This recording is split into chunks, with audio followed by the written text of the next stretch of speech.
This is the first time since I've been superintendent in 4 years that I've stepped from the stage to give a presentation. Normally, this is done by our staff. In fact, the last time I stood down here and addressed the board was when you were hiring me. And a lot of things have happened since then. And obviously, what we have going on right now in our community is something that we've never seen before. And that goes back to our staff, the expertise that they have. When you have Dennis Schultz on your staff, who's got many years of financial experience, and I say, we've never been here before, it speaks volumes. And so I wanted to address the board tonight, but I know that there's a lot of people in the audience that want to hear the presentation as well. At the end, I'll entertain questions from the board. And also, I've published a schedule where I will be out in the buildings speaking to our staff in a little bit more intimate situation where we can have Q&A and have some input from them and get some of their questions answered. So the first part of this is going to be a little bit of a school funding lesson. I'll try not to bore you, but I think you can't talk about what we need to cover without addressing some school funding issues and how we got here and some of the things that we have to consider. And so the first thing that that we want to look at is where's the money to run the school come from? And when you look at the money that we have, every school district is different.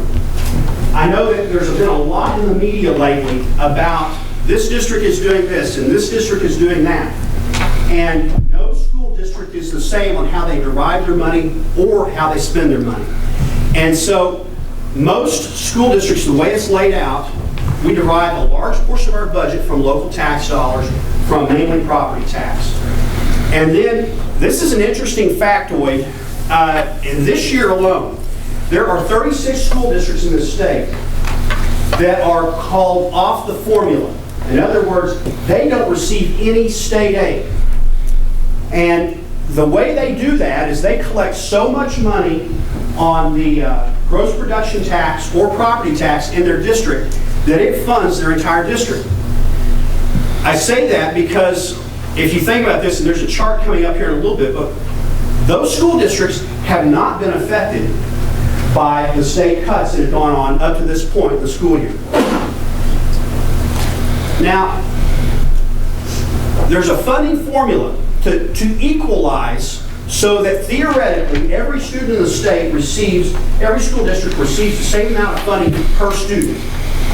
And Oklahoma's formula has been around, I don't know, since the 80s? Early 80s? Latest version, early 90s. Okay. And it works pretty well, except in extreme times like right now. And it's really caused a problem right now because it's not equal. And the school districts with less funding, local funding, in other words, real estate, ad valorem, property tax, gross production, the school districts that have less of that rely on that state aid to make up the difference. And so when you look at Guthrie, this is where some of the things are unique to our district. The largest source of our revenue is state aid. And in this year, over twice as much came from state aid as came from local sources. Clicker work, there we go. Okay, now this is a very important part that is unique to Guthrie. Remember, the title of this presentation is A Perfect Storm. And that's not in a good sense, I can promise you. I know we needed the rain last night, but this is not good for us. From last year to this year, gross production has been reduced by almost $850,000 to our district. We had large gross production earnings last year. Then there is a lag with that, and when you know that there's that lag, the next year you're going to be charged for that by your state aid. So we lost, in expectation of the gross production being that amount, we got charged that amount for this year. And we know what's happened to gross production. It has gone in the tank because the price of oil is so low. So we've had a double whammy from that, from last year to this year. Now, this is a very important chart, and I apologize that it's so hard to see, but I'll highlight some things here. Right here, you see we have 64% right now in state aid. Now, this chart is based on the actual figures, and I want to highlight something here. I've heard a lot, people wonder, why is it taking so long for us to announce our plans and things like that? Well, the bottom line is, March 29th was the last change we received in our funding. And it has been a moving target. I have put together 3 different charts of this because the money has kept moving. And that is since January. But you can see the total budget right here at the top. And then if you look at 09 and 10, okay, it's 59% in 09 and 10. What's significant about that is that was when we had the financial crisis nationwide. And what the federal government did, you can see they came in and we got 17% in federal money. So it kept the total amount pretty high. Even though the state aid went down, the federal government made up for some of that in RS stimulus money. Well, as I've said all year, we're not going to receive any RS stimulus money for the issues that we're having in Oklahoma right now. And so where we are right now, 64%, last year 67%, you can see the disparity in the budget. We are very, very vulnerable to mid-year cuts. And you see that in this chart. And we experience that, and you'll see it in a chart in a little bit that's going to determine the carryover. And because, you know, when you look at a Western Oklahoma school district that has still is getting good gross production receipts, they're not affected by this like we are. They will eventually be affected by it as the gross production dries up for them, but some of them are still running some wells and still getting some income. So you can kind of see what's happened there. And also, this bottom figure is the local revenue. And you can see that has gone up a little bit each year. Okay. Now, going to the next item. This is the state aid. How is that derived? Well, our initial allocation we received to start this year was $13.7, almost $13.8 million in state aid, and the rest we made up in federal and local funds. Then our midterm adjustment loss. This came when it was determined that there were more students in the state, and so as that is parceled out for each student, they have to take from the people that have less. That even if their attendance was still about the same, because there are fewer dollars to go in per student, because there's more students. Okay, so basically the pie gets sliced up into smaller slices. And then the first revenue failure, 122,282. This was in January. And then the second revenue failure, 276,300. And then we got back some money from the rainy day allocation. And again, this figure we didn't have until March 29th. And so it's been quite a struggle, as you can see how much that needle has moved with our funding. And that is this year's losses right there, 380,142. Now, add into that almost 850,000 from last year to this year. And that's what you're going to get. So we're down 1.2 million from last year to this year, with roughly the same number of students. So, carryover. This is something that I credit Dennis Schultz to maintaining through several different superintendents and through the as the district CFO. And when you look at what we do with our carryover, why is it necessary? Why do we carry over money from one year to the next? We start a fiscal year on July 1st, and most of the revenue from local sources, remember that's about 26% of our budget, we only get those in December and March. And if we're starting to pay teachers in this fiscal year in September, you've got to have some cash flow to get you there. Now, you're getting state aid, but you still have to have that local money as well. That's the reason carryover is so important. And then, like I said, to maintain operations until the local money is dispersed by the county. But the other thing is right here. This is a key part. These funds are also vital in times of financial crisis. Like now, we have been in a financial crisis, and the whole state is, so that we can fulfill the signed contracts and obligations of the district. And every employee virtually that we have in this district has a signed contract, and we have an obligation to them as long as they're performing their duties. So this is what our carryover looks like, along with the projected carryover for the end of this year. And you can see that things have been worse at times in the snapshot of time here that we have. But we have to correct this course if we're going to remain financially sustainable.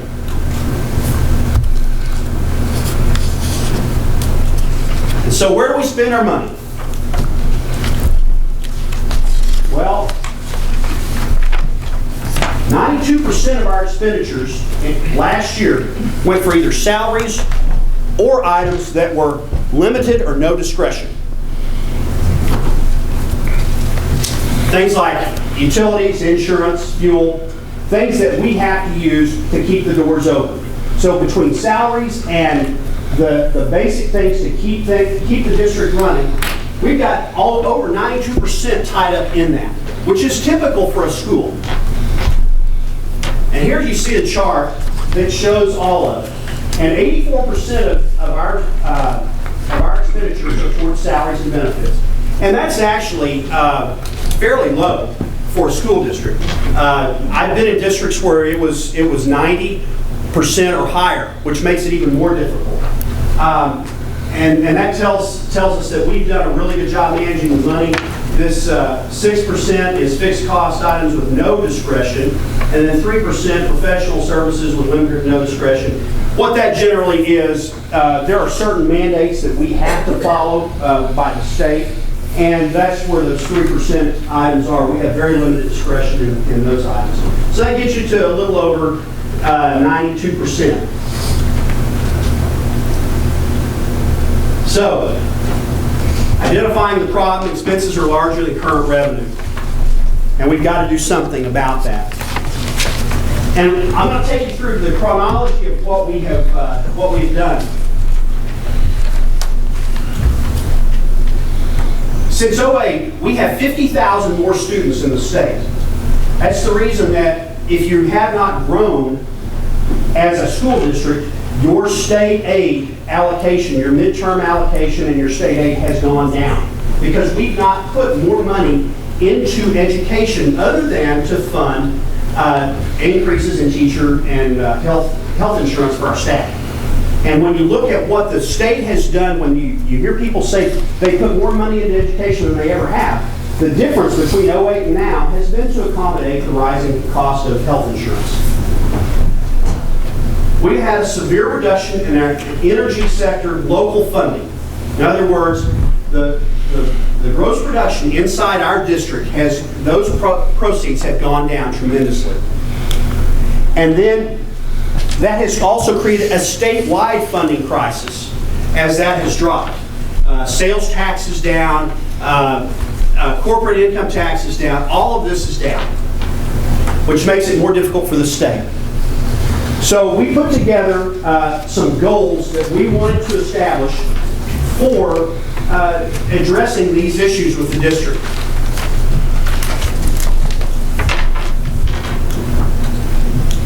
Should have put a new battery in this, I guess. Okay, we want to continue the educational reforms that we've done to improve instruction. We feel like we have done a great job over the last 4 years of improving instruction in this district. We don't want to lose that momentum because the money's gotten tighter. The main thing about the next item is a reduction in force. We want to avoid that at all costs because that is a very painful situation for a district and a community to go through. If we can avoid that, that's our goal. We want to maintain the current programs. We don't want to cut a program because those things are so popular with our students, and we want to try and protect the programs that our students enjoy. And we want to still try to preserve a manageable class sizes. But finally, we have to achieve a budget for 2016-17 that will ensure financial sustainability. That has to happen. So, breaking those down, we provided support mechanisms on our educational reforms so students benefit from the use of data. And we've reorganized our intervention and support team to better serve our students. We've done these over the last 4 years, and we want to continue that.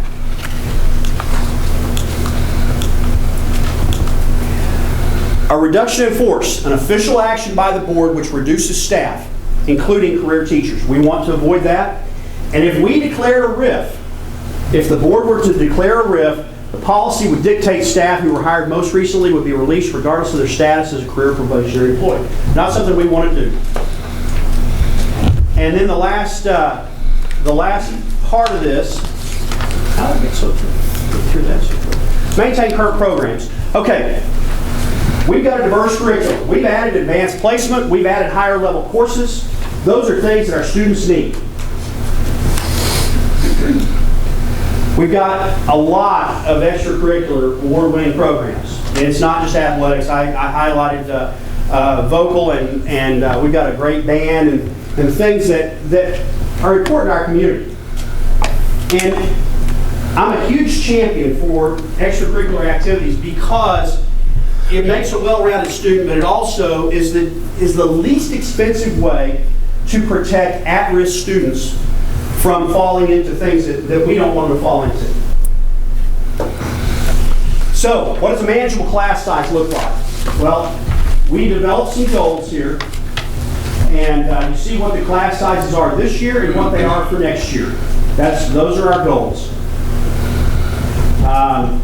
And you know, as you can tell, it gets bigger as the grades go up. And I feel like these are manageable. Remember, these are averages. And when you get to the secondary level, there will be some that will be higher than that. There will be some that will be lower than that because of scheduling. But this is our goal for the average. And we projected what the class sizes are going to be as far as the number of students that we'll have. And we feel pretty confident in those projections. And so we want to staff toward these numbers right here. And then finally, we want to achieve a budget that's going to ensure financial sustainability. Over the last 2 years, we have cut through attrition over $575,000 in staff salaries. And a lot of that was to answer the needs with our, when the assessment ratio changed and we lost money from local funds that were not chargeable to the tune of about $300,000 a year by our assessor.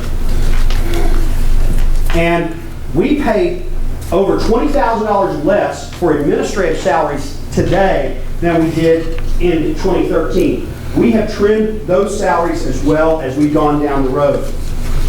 And then, again, the assessment ratio change reduced our funding by approximately $300,000 annually. These are all things to keep in mind that we have had to deal with leading up to this year. Since last year, as we saw earlier, we've got a total funding loss of $1.2 million. Based on current projections, we will receive a cut in state aid for next year of over $1 million. And I feel pretty confident in those projections. Also, this is the first opportunity I've had to speak to the board where I felt like we were A, not looking for a possible additional revenue failure, and B, confident in the numbers of where we're going to be going forward based on the projections from the legislature, the talks that I've had with the people that are in school finance and the State Department, etc. And so, assuming no additional budget failures, we need to trim at least $1.5 million from our 2016-17 budget. Okay, going through the timeline of events. January 4th, and I want to highlight this because I think we've tried to keep everybody in the loop as much as we could on the changing conditions. We told the teachers and staff of the impending crisis. I put out an email address and I asked for them to give me input. And I listened to all. And I looked at it and looked at ways that we could implement some of those things.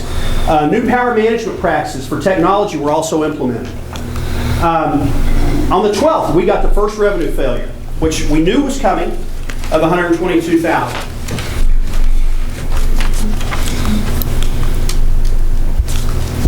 The 19th, administrators, we had a roundtable with all of our administrators, and we asked for their solutions. We brought them in, and we asked for them to contribute to the solutions that we have, so that we could look for ways to solve our problems. On the 1st of February, this was a teacher suggestion, and the personal appliances, we asked for them to be removed from the classrooms as a way to be power conscious of our electricity usage. On the 7th, we got our second revenue failure, $273,000. On the 8th, the district administrators met again following the second revenue failure. So we had new numbers and we're looking at different possible solutions. We started having all field trips. Now Mr. Schultz and I both have to approve it. And in the past, we have been, some of the cost for those field trips has been borne by the general fund.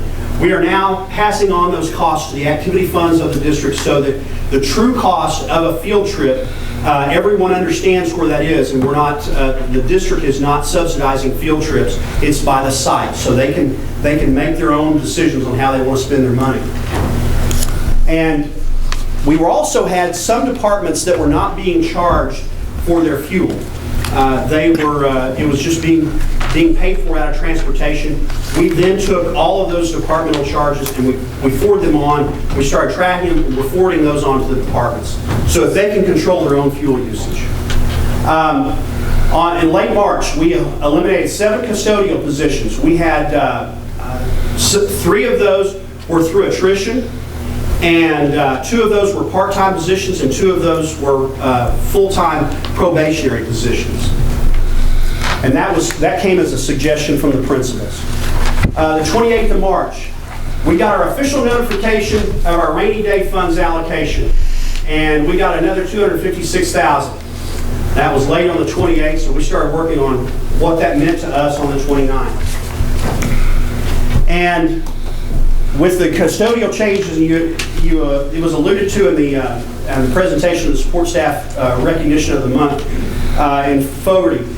We had to reallocate custodial staff so that buildings were covered in a proper manner. We did that, and the teachers are now placing their trash outside their classrooms so that it's not as labor intensive and we have fewer staff. We're getting that done, and the time that we go to the classrooms and do the cleaning is less frequent than it has been in the past. And that came as a teacher suggestion as well.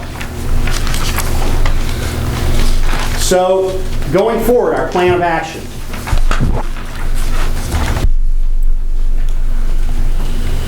Support staff.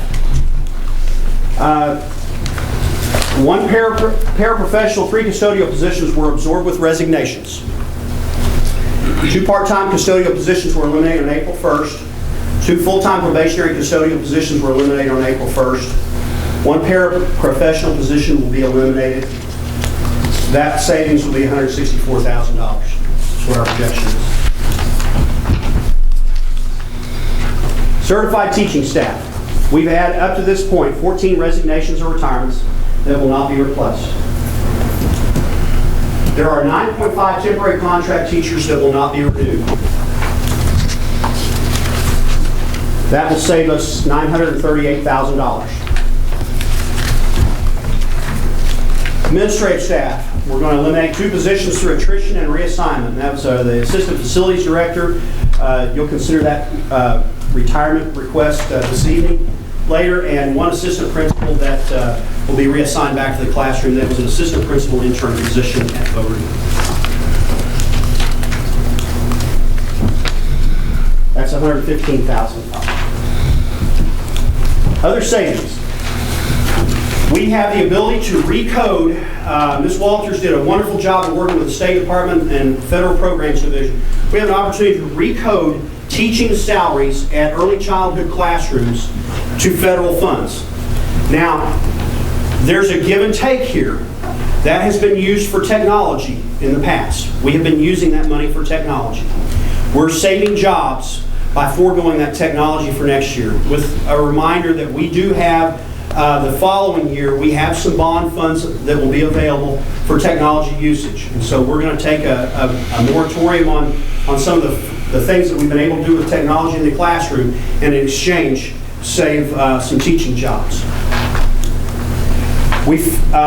Mr. Ogle and I have spoken with State Department of Career Tech and Meridian Technology Center, and we're able to use the funds that they provide for our Gateway program for the salary for the instructors. And that will help save some teaching positions as well, because those have been previously paid for out of the general fund. And we found the ability to recode gifted and talented funds for an additional savings. So at this time, and I say at this time because we're always looking for more, we have about $300,000 that we've carved out there.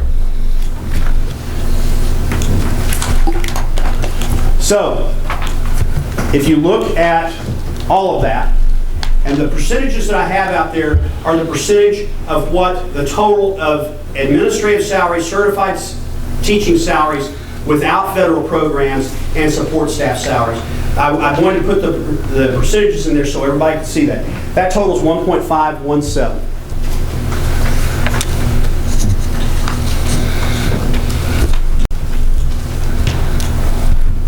Okay, now, other items under consideration. I want to be very clear that we are still considering other options.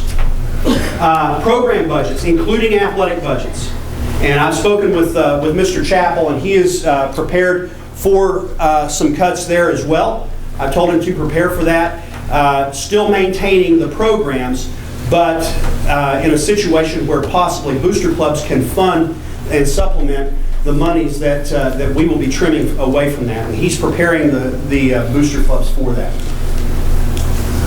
Extra duty stipends. We're going to look at the need to fill every position and look at it very critically. If we don't need an extra duty position, we will not fill it. And we're going to be very careful in how we fill those positions, because there are, if we can get by with fewer people either in extracurricular such as coaches or in co-curricular such as sponsors, we will do that. I put up here school calendar modifications. That is something that obviously we will have discussion with the board at some point. And I'm not suggesting a 4-day school week. Make no mistake about that. I'm not a proponent of that. But there are some other things that we could do down the road that could save the school money with the school calendar to make some modifications. And we're going to look at those. And some of that will involve changing some contracts around and some things like that. We're still looking at modifying those, and I'll be bringing that information to you in the coming months. And that can happen at any time during the school year. It doesn't have to happen at the start of a school year. And so we can have discussions about that as time goes on, especially as potentially the financial situation could be modified, and we don't know how it'll be. So, are there questions? I'll take a deep breath for a moment. So you said we're not looking at a 4-day school week? We have examined that, and we want to try and avoid that if possible. And the reason for that examination is if you go to a 4-day work week and you look at where we are with our transportation staff, it would put our transportation at less time than the state would refund or replenish our costs for health insurance. It would take them below full time. It would basically, the savings would be borne on the backs of our support staff. And again, that is working very well for some districts, but every district is different. And I feel like with our district right now, I think that it's probably more important that our kids are in school 5 days a week than the adults have an extra day off. Right. I totally agree. Do you think those class sizes that you put out for 2016 and 17 are manageable at the junior high and the high school levels at 30 kids? I do. And I think it will be more of a challenge, without a doubt. But I do think that they are manageable, and it will, and we will provide as much support as possible. Terry, it looks to me like that they may look large, and especially some of us in 30, but we're saving jobs by doing this too. I've been all for saving jobs, and I still am, because these people are friends and neighbors, and we've got to save those jobs. I'm just, you know, there's some things we're not willing to look at to try to save more money. Like what? Well, I saw Catoosa and some of the big schools in Oklahoma are going to 4 days. I don't know if they're saving money. I saw us cutting teachers and support staff, but I didn't see anybody leaving from this building. So I mean, when I say everything's on the table, I put it all out there. And I just want to know, is it all been out there? I understand, and I think that these guys in this building have done remarkable with this budget this year, because we're not laying people off like 200 in Oklahoma City.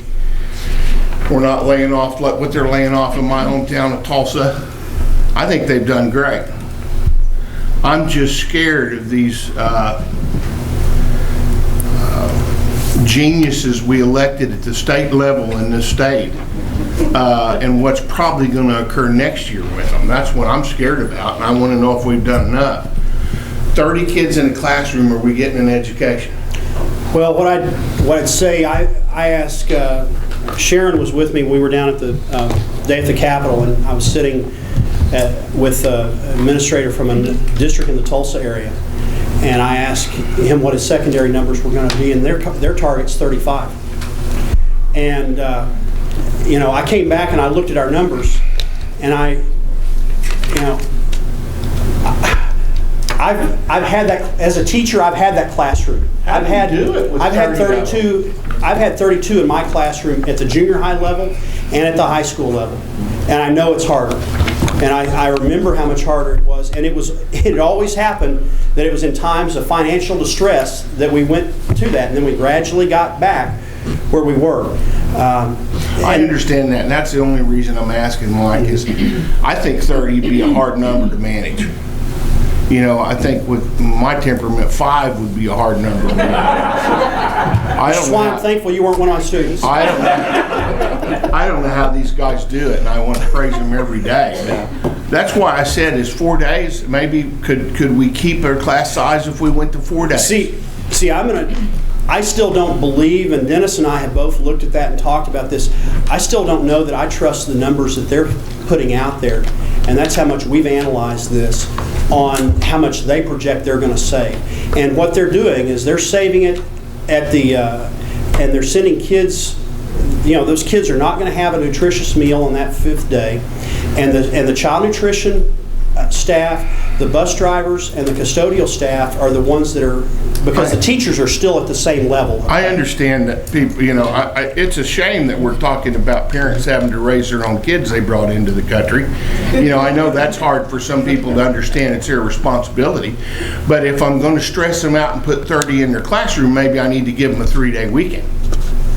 I mean, I think some of them would like to have a 3-day weekend if they had 30 kids in their class for 4 days. I mean, I would. Take me that long to sober back up. That's just my opinion. I think well, but you also give the kids the chance. No, but that just gives them more chance to be doing things that they shouldn't be doing. But with all due respect, that's not our job. I understand that parents think it's the teacher's job to raise their kids, but with all due respect, it's not. It's not the school's responsibility to raise Johnny to be the right. That's parents' responsibility. Yeah, but it's not those kids' fault that their parents aren't parenting. I never said it was. I never said it was. I'm just saying maybe mama needs to be responsible for little Johnny. But if I understand Mike correctly, even if we were to cut a day out of the week, the main savings would come from a cut in support staff. our transportation, our bus driver would lose full-time status, so we would lose reimbursement from the state. So that would negate any savings, or a large portion of it. So the other savings would come from what, just a cut in utilities?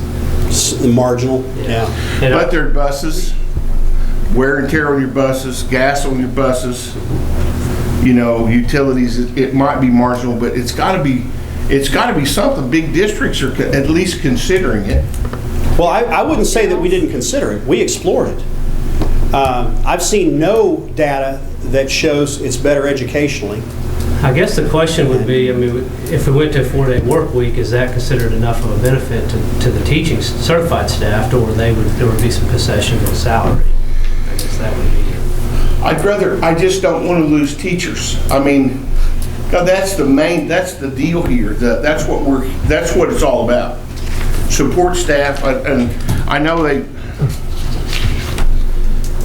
when you start losing teachers, and I know I'll probably be hated for this, but we're losing teachers, but we're keeping football. And I love football, and don't get me wrong, I'm using this as an example. Don't put it in the press tomorrow that Terry wants to cut football, because I know where you live, Monahan. I'm just saying, what's more important? Well, but we're not cutting anything. That's the other thing. When we're not cutting a program, and You might if you go to a 4-day work week because, or 4-day school week, because you're going to go longer. And so the programs that happen after school and stuff aren't all going to be able to be done because people have got to get home to study. You're delaying your hours. So it could end up cutting some of your extracurricular and then on a 4-day work week. That's about an hour, wouldn't it? Well, with practices, an extra hour, another hour going home to do your homework, it could affect your extracurricular activities real easily on a 4-day work week. All right. And the other part of this is when we talk about, let's say, utilities on a 4-day work week. Okay, then you go to the student activities, and it's not truly a 4-day work week because there are so many activities that are going to be going on, regardless of which day you decide is the day we don't go to school. And that's another challenge with this. It's working in some districts, but again, it's almost like the school funding puzzle. Every district is different. And, I've had some spirited discussions with some friends that are proponents of it that are associated with the Coyle District. But their child nutrition is contracted out, and their bus drivers are essentially faculty members that are already going to receive the insurance benefit anyway. That's just an extra duty stipend that they had to go drive a bus. And so it doesn't affect them the way it affects us. We are a different, it's hard to compare apples to apples with us and other districts on some things. And you know that I try to, at every moment I have, I try to compare us to our peer districts because I think that's a relevant comparison so often. But I'm not sure that we can compare ourselves to Is some there any districts. 5A schools that have went to 4-day work week? Catoosa's 5A, isn't it? They're 4A. 4? Yeah.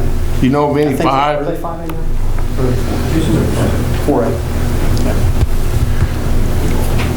I've got a question about the gateway instructors. Yes. Which positions or classes would those? Those are the STEM classes at the junior high. They've already been contributing to that, so this, Yeah, but that's gone toward technology for that classroom. not the teacher's salary. Correct. And we're recoding that. And then we're recoding gifted and talented funds. How does that affect those programs? Nothing. No. It will not affect it. We're just going to take federal funds and use it toward the same programs that we've been using out of general fund.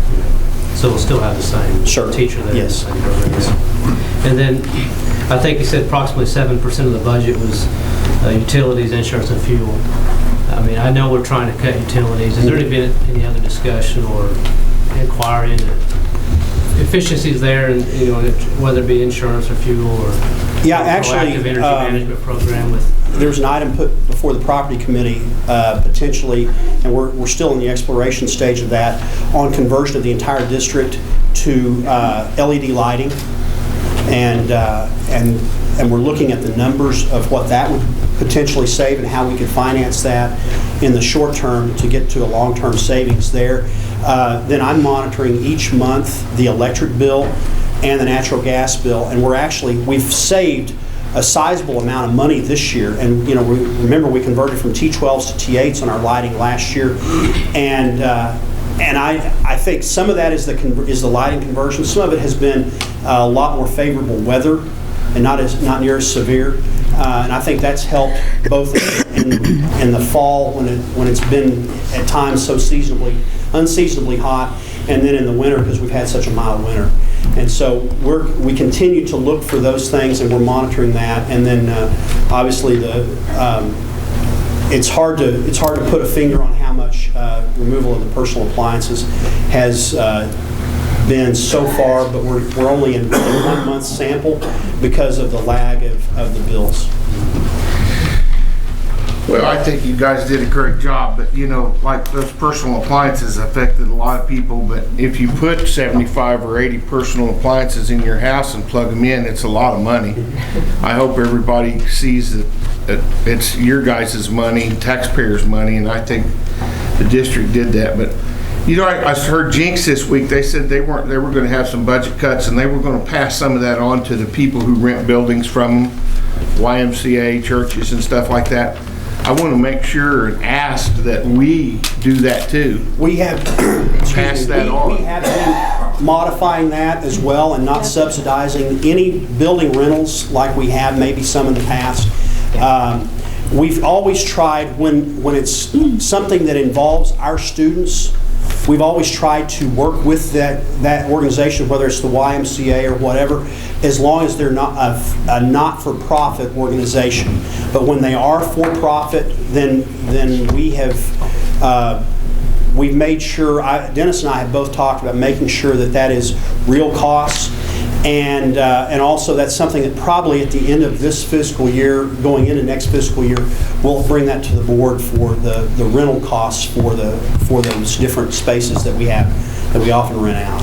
You know, when you talk about school calendar modifications, would that include maybe adjusting the start and end time? Well, it could, and you know, Travis, the other thing that we've kicked around is taking a few days and making those, like, for instance, this year, the way our support staff contracts are structured, we really wouldn't save any money because they're contracted with a number of days. But next year, if we don't go on some snow days, declare those as unpaid district holidays and use those days as, you know, the 3 days as if we weren't in school. And, you know, we have those days coming up this year, but those are still going to be paid days because of the way the contracts are structured. And we're talking with our attorneys about a different contract structure for next year for that. And potentially some additional professional development days for the certified staff on those days as well. In getting back to the class sizes, and I know you were concerned that maybe the sizes might be too big and we might lose some teachers because of that. I just think we're making it harder on our well, we are. It's true, but I mean, will that be monitored? I mean, you can get the input from the teachers and see how it's going. I mean, I assume we've got that. I'm sure we'll have lots of input. Yeah. Okay. That's not been a problem when the class sizes have gotten big. Okay, because I know there's always a wealth of input. They're the ones in there, so we'll be asking them. Are you sure we can get 30 kids in a junior high classroom? Some of them we can. Okay. No, I'm just kidding. I know that when we did go to the day at the Capitol, there was a superintendent we sat with at the table that Mike was talking about. They already knew how many jobs they were going to cut. He already knew how many jobs he was going to cut. They didn't even have the final figures yet. That worried me. I'm like, we didn't even have, none of us had it because we talked to a few lawmakers. They hadn't even, nothing had been finalized yet. And when he came right across and said, this is how many positions we're going to have to get rid of, I'm like, wow, yeah, that's scary because they weren't even, and the thing is if you get, and they cautioned us, if you do get rid of somebody, I mean, don't do it too soon because they're going to go look for another job and well, they should, and then you've lost a good person. So I was really leery of him. I mean, when he said that, we're going to have these many, you know, this many positions, we're just going to get rid of them. I'm like, well, how do you know yet? You don't even know what we're going to have. They don't even have their final numbers yet. And one thing I'd say is that I personally struggle with too is, you know, those aren't just positions, those are people. Those are people, right? And people that touch lives every day. And so that's why it's been, we've been deliberate with this to try to make sure that we did it with all caution towards saving as many positions as possible and making sure that our students had the best opportunities for next year. Mike, Travis's question kind of spawned the construction person in me. And one of the things when we're considering 30 people in a classroom, we need to run it past our authority, have a jurisdiction to make sure that we can put 30 in there. Fire department. I just want to know where that half person is. No, you said 9.5 people. Teacher. Oh, okay. I'm like, how do you get a half person? Just kidding. Thought I'd bring some levity to it. Thank you, and good job, guys. Anything else? I know it's been a lot of work. I know. Appreciate it. All of you.